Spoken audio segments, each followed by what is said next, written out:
As the question says, the surface density mass per unit area of a circular disk of radius a depends on the distance from the center as rho r equal to a plus br.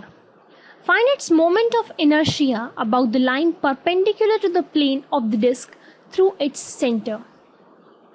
Now let this be the disk. Then about this axis we need to find the moment of inertia. So let us take an element at a radius small r and of the width dr. Now this element is of the form of a ring, right? And now we can say, then for this element we can write the dm, that is the mass of the element, equal to a plus br, that is the density. Since it is mass per unit area, we need to multiply it by the area of the element, which will be 2 pi r dr.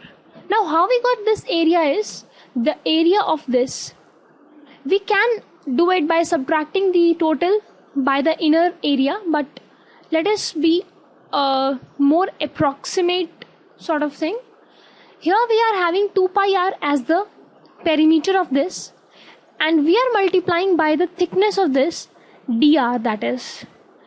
So like we do for the area of a rectangle, there is length into width. So that's the same we are doing with it. Like cut it from somewhere and stretch it to make a long rectangle, and then we will be doing it length into width. Length will be the perimeter, that is 2 pi r, and width is dr. So we got the area as 2 pi r dr. We haven't done that subtraction part because that will make it more complicated, and in end you will be getting some dr square terms which will have to be avoided, right? So we are doing the approximation right here in the beginning itself, right? Now we have got the dm, that is the mass of the element. Now we can find the moment of inertia of whole of this by integrating this mass, that is 2 pi r dr, into r square from 0 to a.